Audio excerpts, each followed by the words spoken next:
Everybody. Hi there, everybody. Scott here with the Gray House Literary Agency, and we're going to be talking today about how you use social media effectively. Basically, how do you market your novel online? And it's really, I mean, it's honestly, it's an important thing in today's world. People are living off of their cell phones, right? That's what they rely on to get their information. They aren't necessarily going to the bookstore. And with all the authors who are out there right now, it is really important that you find the best approach possible to get that book out there. So we're going to talk about this. We've got about 4 slides following this, so let's go ahead and move on. Now, first of all, let's talk about knowing your market. And this is so important.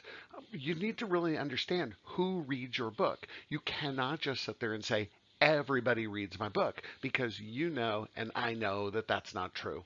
You have a specific age group of people, you have a gender of people who read your books, you have their common likes and dislikes. You might have things like you're going to have conservative readers or very liberal readers.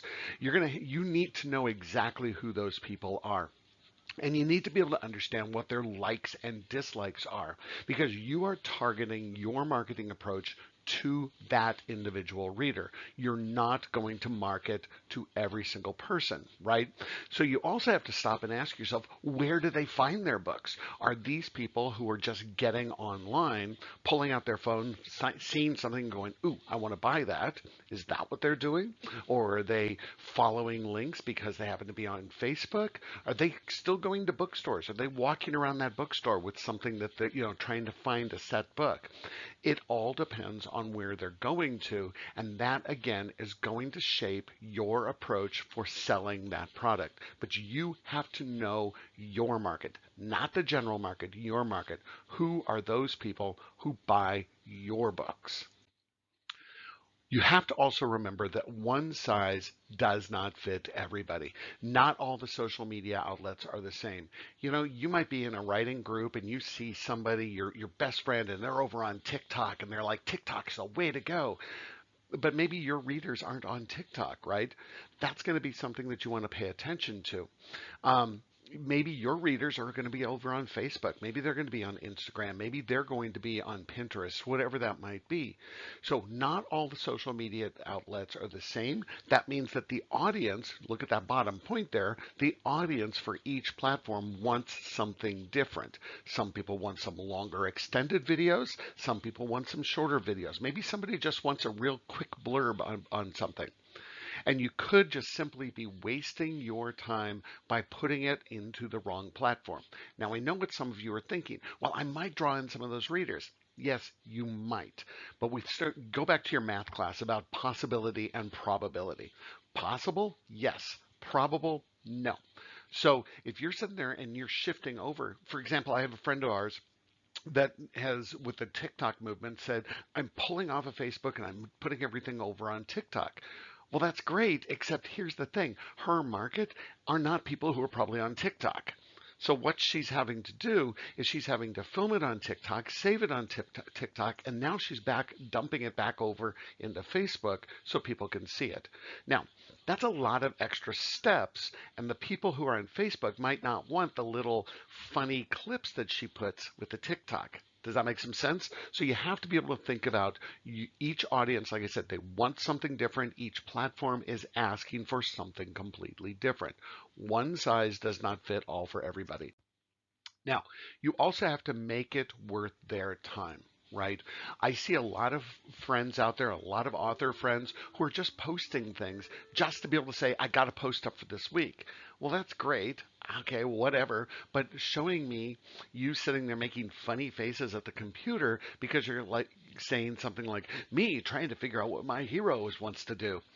People don't care about that. It's not funny, right? You making a funny face going, they're going to go, what are you doing? right? You come across as not being professional.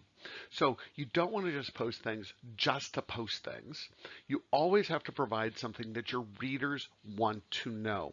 So maybe you are in the middle of writing a book. That's fine. Maybe you are working through trying to figure out what your main character is going to do.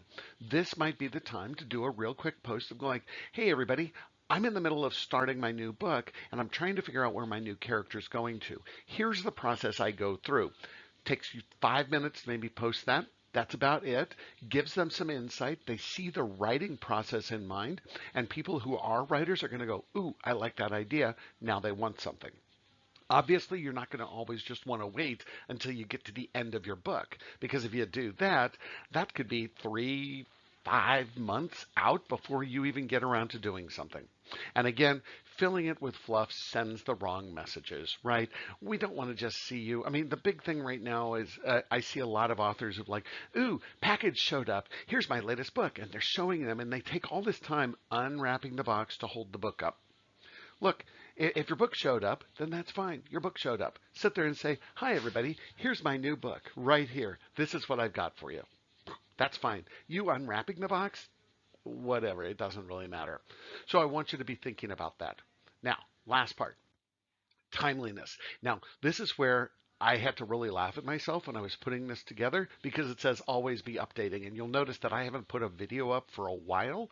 So always be updating, right? People come back to things on a regular basis. So if you're deciding to commit to a video or something like that on Instagram on a regular basis, you need to kind of create a plan and set up that regular schedule for this so that people always come back to you. If you think about book releases, editors know that they want to release a book like back to back to back, like 3 months back to back for your 3 book series because people come back to that. They don't want to wait around for something. Also, always bring something new to the table. Don't just keep repeating the same thing about here's what you liked about your book, right? They're going to go, yeah, okay, so you like your book. We get that. If that's all you're doing every single time, the readers are going to get bored. So you want to do that. Also, get your readers into the habit of wanting to come back, right? Giving them a teaser, giving them a hint of, hey, next week I'm going to show you something that I'm doing with my characters. And they're going to go, oh, cool, I can't wait to see that. You always kind of give them that teaser, but you want to find a way to make them come back. So hopefully that's going to give you some insight in terms of the concept of putting together videos and the timeliness and using social media, but always, please, please, please think carefully. It's always about who your audience is and who you're marketing to. With that said, make sure that you follow me here. Go ahead, if you're going to submit things to me at the agency, make sure you read my submission guidelines. They are very clear and they are very up to date. I reject way too many people because they're sending me things I don't acquire or they're sending things in the wrong format. So make sure you follow me there, and I look forward to seeing you next time I post something, which should be sooner. Bye-bye.